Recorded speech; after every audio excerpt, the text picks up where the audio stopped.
Assalamualaikum warahmatullahi wabarakatuh. Yang terhormat Bapak Piki Setri Pernanta MPD selaku dosen pengampu mata kuliah historiografi. Sebelumnya, perkenalkan nama saya Novi Artika dengan NIM 1805125254, mahasiswi angkatan 2018, Prodi Pendidikan Sejarah Universitas Riau. Baiklah, di video kali ini saya akan mereview 7 novel dan 3 buku yang membahas tentang historiografi sejarah yang fenomenal. Baiklah, buku yang pertama adalah Tetralogi Buru, di mana Bumi Manusia menceritakan sosok Mingke sebagai seorang lelaki muda berdarah priayi yang berusaha untuk keluar dari segala kekurangan kepriayian dan kejawaan yang dimilikinya. Dia mengangkat sisi intelektualitas dan kebebasan ala Eropa tanpa melepaskan nilai-nilai kesopanan terhadap keluarga dan kedua orang tuanya. Anak semua bangsa memaparkan kisah hidup Mingke yang menyadari kesalahannya dalam mengambil sudut pandang perubahan sudut pandang dan pendiriannya berubah sejak kematian Annelies Melema, istri Mingke yang merupakan seorang perempuan keturunan Indonesia Belanda. Peristiwa lainnya yang disinggung dalam novel ini diantaranya juga terdapat Perang Dunia Kedua dan aksi teror 9/11 di Amerika Serikat.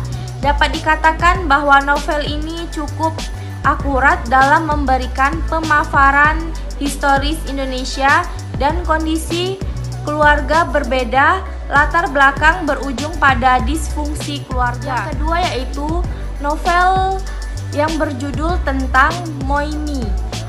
Novel ini karya dari Marion Blom. Ini adalah salah satu contoh novel yang diterjemahkan dari bahasa Belanda. Novel ini menarik untuk dibaca, selain itu karena memberikan gambaran tentang sejarah Indonesia secara kronologis, tetapi juga memiliki persepsi lain terhadap sejarah Indonesia Belanda karena dituturkan oleh seorang tokoh berketurunan Indonesia Belanda. Yang ketiga yaitu tentang Ambah, karya Laksmi Pemutjak. Ini merupakan salah satu novel yang menggunakan peristiwa pembantaian 1965 sebagai latar belakangnya. Sebagai tokoh utama, Ambah digambarkan terlibat dalam kisah percintaan antara dirinya, Salwa, dan Bisma. Dalam kisah hidup Ambah, ia tanpa sengaja terlibat dalam peristiwa 30 September 1965 dan memilih untuk meninggalkan kekasihnya Salwa demi cintanya Bisma. Akhirnya, perjalanan Ambah adalah mencari Bisma ke Pulau Buru dan menemukan banyak hal yang tidak diketahuinya.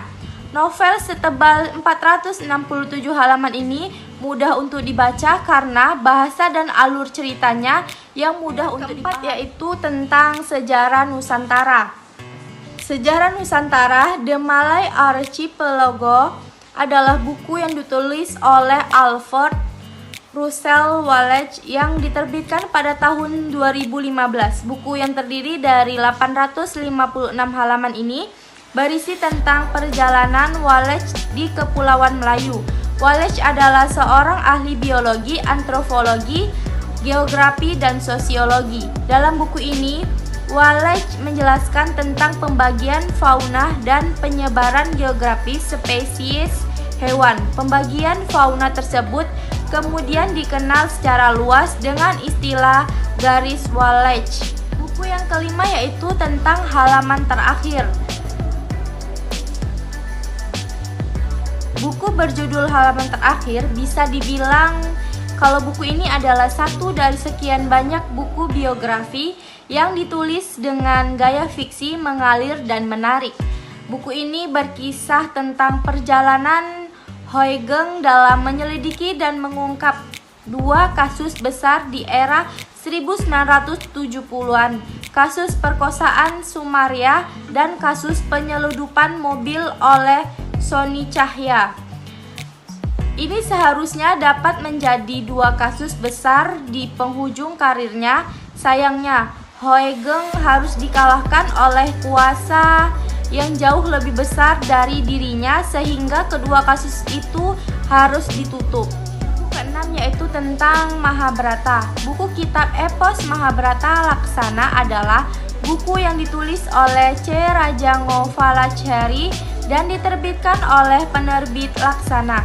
Buku yang memiliki 484 halaman ini menyuguhkan kisah epos Mahabharata secara lengkap dan detail.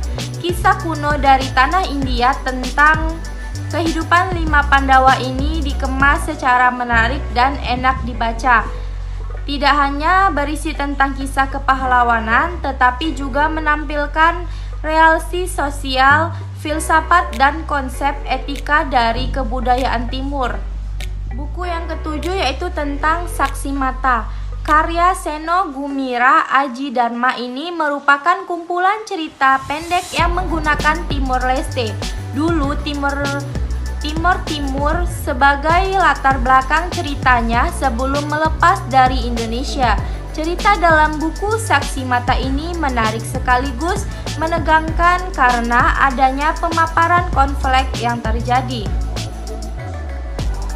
Salah satu konflik berdarah yang terjadi di Timur merupakan konflik pelanggaran HAM dan disebut sebagai konflik Dili. Wilayah ini semula diduduki oleh Portugis, itu sebabnya masyarakat Timur bersikukuh untuk menyatakan diri untuk lepas dari negara Indonesia. Nah, dengan latar seperti itu, wajar kalau tokoh yang memunculkan dalam cerita ini bernama asing. Novel yang ke-8 yaitu tentang 3 Sandera Terakhir. Salah satu gerakan radikal yang muncul di Indonesia adalah Operasi Papua Merdeka atau OPM. Gerakan ini sampai saat ini masih bisa diketahui keberadaannya, bahkan seringkali bentrok secara fisik dengan militer Indonesia. Nah, pada novel karya Bramantio Anindito ini menggunakan tanah Papua sebagai latar ceritanya. Yang ke-9 yaitu tentang sejarah Cina. A History of China. Sejarah Cina adalah buku sejarah yang ditulis oleh Wells Williams. Buku yang diterbitkan pada tahun 2016 ini terdiri dari 628 halaman. Buku ini merupakan studi komprehensif tentang Cina yang memuat sejarah tentang politik, sosial, dan budaya masyarakat Cina. Buku dari Williams ini juga menjelaskan kenapa negara Cina memiliki penduduk terbanyak di dunia. Buku yang terakhir yaitu yang ke-10 tentang Laut Bercerita. Karya Leila Chowdhury ini menarik untuk dibaca. Selain memaparkan tentang kehidupan seorang mahasiswa bernama Laut, juga menggambarkan tentang perjuangan mahasiswa di era Orde Baru. Laut digambarkan sebagai seorang mahasiswa yang kritis akan isu sosial dan berakhir tragis. Sebelum itu terjadi ada juga kisah roman antara Laut sesama teman aktivisnya yaitu Anjani. Demi mempertahankan prinsipnya, Laut dan banyak dari teman dekatnya yang mengalami penyiksaan fisik dan mental. Beberapa orang dari teman Laut malah menjadi sakit jiwa karena tekanan mental yang luar biasa. Bahkan di akhir cerita kita disadarkan bahwa ternyata Laut yang bercerita kisah hidupnya sedang menjemput maut di sebuah laut antah berantah. Baiklah, sampai di sini saja video review yang dapat saya sampaikan. Jika ada kesalahan dalam penyebutan nama toko, nama penerbit, dan tahun terbit, saya mohon maaf. Saya akhiri dengan wabillahi taufiq wal hidayah. Wassalamualaikum warahmatullahi wabarakatuh.